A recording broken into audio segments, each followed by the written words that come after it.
Hello, and welcome to the DDW Sitting Down with Vodcast series, where we examine the people, the breakthroughs, and the innovation driving the drug discovery and development sector. I'm Megan Thomas, Multimedia Editor at DDW.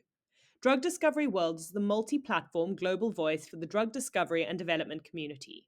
From research stage to clinical trials, the brand covers the latest innovation and expertise in the sector. Above all, DDW readers learn how to turn science into business.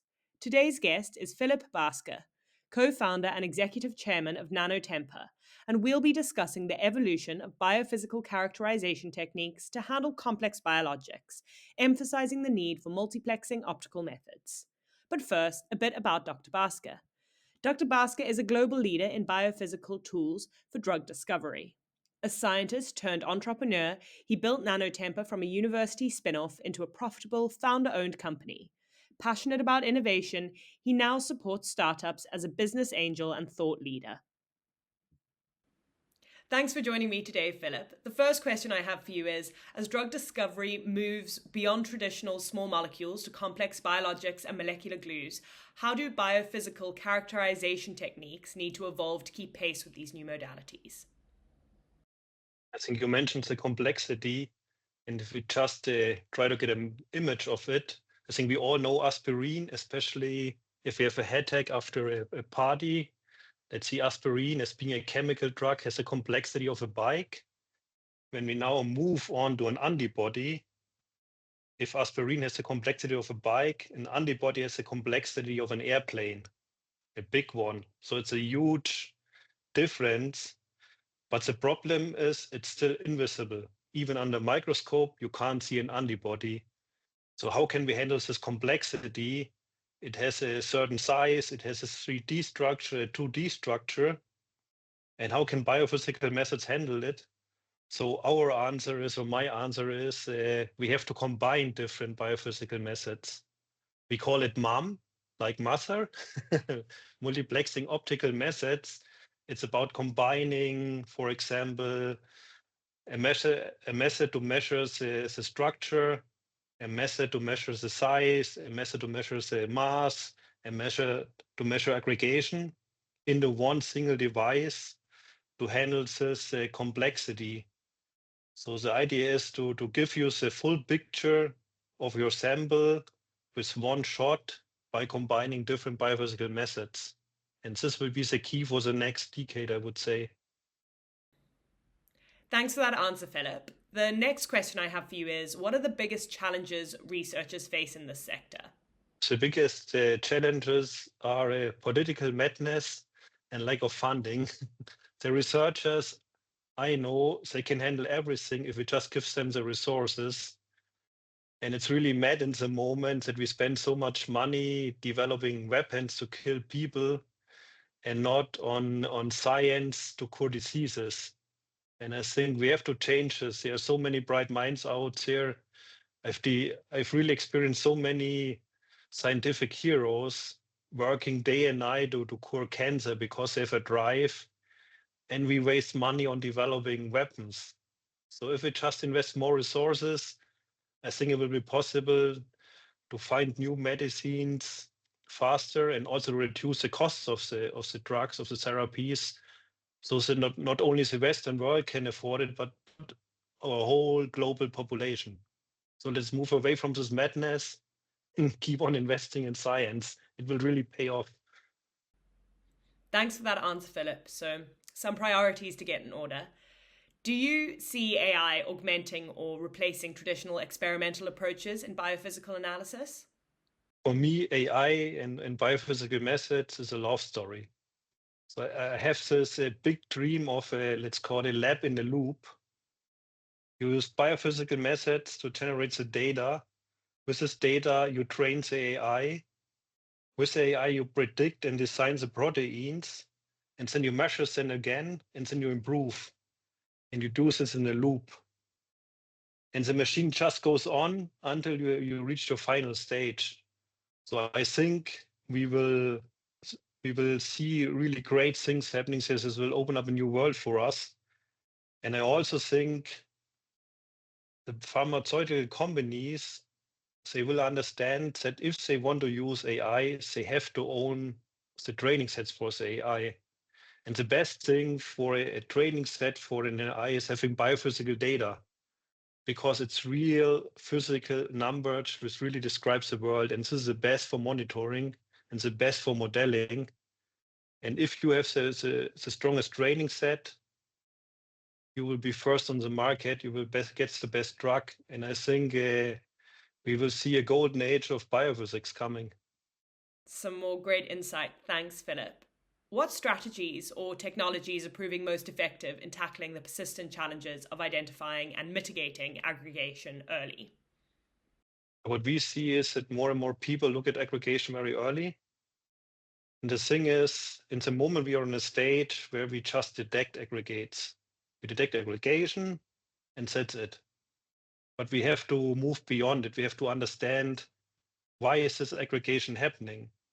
For example, do we see aggregates because the native molecules aggregate with each other? Or do we see aggregates because the proteins are unfolded and only aggregate in their unfolded state, which is an irreversible thing? And if we get this additional information, it enables us to do decisions and to improve. So we have to really, it's again combining the different methods. It's again not which biophysical method it's better or not. It's just combining everything together to really get the data which enables us to decide. And this is the thing we have to reach in the next years. Thanks for that, Philip. Another question for you is, how do you see label-free biophysical methods shaping the future of drug discovery? There will be no future of drug discovery without biophysical methods. So it's really, if we just look at the Nobel Prize in the last year with David Baker getting it from designing artificial proteins, this will be the future. I'm sure we will reach a stage where we can really design proteins, like for example, we can design cars now. And also for this, you need this biophysical absolute data, because it's a difference if you design a car which drives 30 kilometers per hour or 100 kilometers per hour. So these absolute physical numbers matter. And so biophysics will be absolutely key. And I see it will become engineering discipline like a lot of other things. We will see protein architects, protein designers, protein engineers, protein testers, protein producers, everything. So it will become an engineering discipline. And if you look at all breakthroughs in the industry, they're all based on getting real, absolute biophysical or physical data to define references, they define industrial standards. And this is then a catalyzer for the whole industry to really take off. And I think we are just in the beginning of this thing. And this is the reason why I'm so happy that we are now in the biophysical industry, because a lot of good things will happen soon. Thanks for that answer, Philip. How can biophysical methods strike the right balance to improve decision making without sacrificing efficiency? I think this is an art to really help there.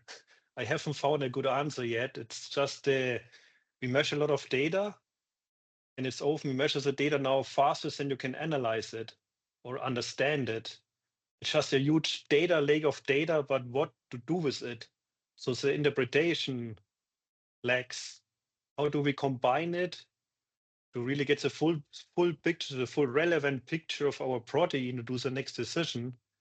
And I also think AI can help here, because you can change the user interface in a way that you somehow get in a conversation with your instrument and tell the instrument what you want and what you think, and it can translate it into interpretation of the data or planning of the next experiment. It's really like the instruments will become companions for us, tools which will just help us to do our creative step of designing engineering proteins. And we shouldn't spend any more so much time getting used and learning how to use these biophysical instruments. It should really become a standard tool like a smartphone, very powerful, but you just use it because it's intuitive.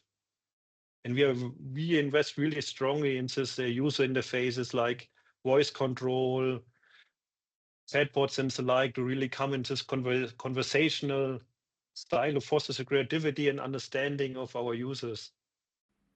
Thanks, Philip.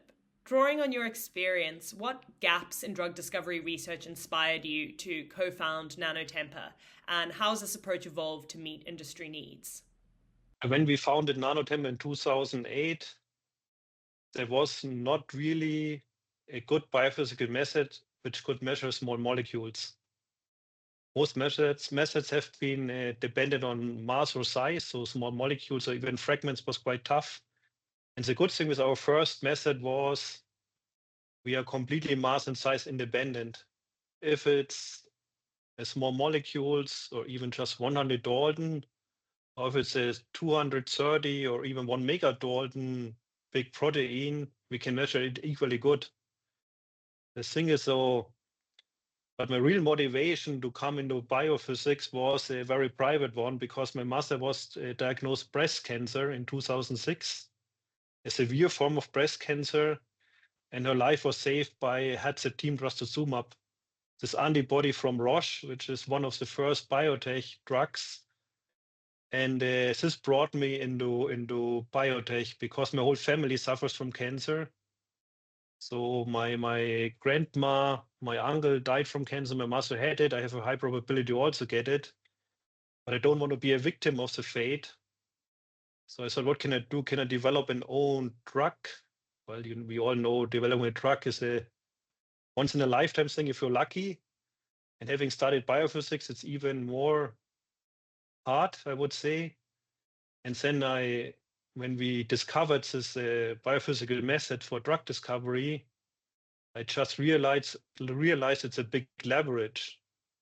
Now we have 20,000 people using our devices in drug discovery, and it's a huge impact. If you just imagine, for example, if we improve the user experience, as I mentioned, and we save one scientist 1 hour per week, you have 50 weeks per year, and you have 20,000 scientists, and it's one hour per week, so it's 1 million hours just by this small improvement. And do you know how long your lifetime is? So the lifetime of a human being is around 700,000 hours. So now just by improving the efficiency by 1 hour a week, I can already do more with it than I would be able to do alone in my lifetime. And this really is a great thing. We now have this headset team in our freezers. We have to improve it further. And in a few years, we will shoot it to the International Space Station to have a look at it under microgravitational conditions, because to see there is no sedimentation then. And we want to study how the sedimentation and not having sedimentation affects the aggregation. So just I had my master here in the company and showed, hey, this drug saved your life, and we had to first improve it. And it's just mind blowing to be able to do so. So I have a very strong personal motivation to be here and really push the limits. And it's so a good feeling. Thanks again for that answer, Philip. And a final question before we finish this interview. Could you share with me what you think the next 5 to 10 years will look like for the company? Yeah, we have a filled pipeline in R&D, and we want to really not just provide the data, but also we go closer and closer to the lab bench. We try to automate more, do also more liquid handling, because I have this really this lab in the loop in my mind where we go to different cycles with iterations. And what we will do is we will combine more and more technologies into one device to answer more questions like this booming bispecifics, where one antibody has to bind to two different antigens. We don't want to only deliver an affinity.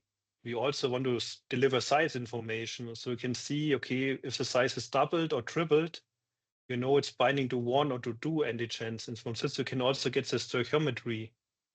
So we really listen to the new problems in the market and try to put this all into one device, and also take away the lab work from the scientists. You can spend all your time in understanding the problem and find a creative solution for it. So it really should be about it's a device from NanoTemper, it just does a job. I can focus my whole work on designing the next drug. So this is my big dream. And an exciting dream at that. Thanks, Philip. That's all the questions I have for you and brings me to the end of today's Sitting Down with Vodcast. If you are enjoying this content, be sure to join free today to become a member of Drug Discovery World.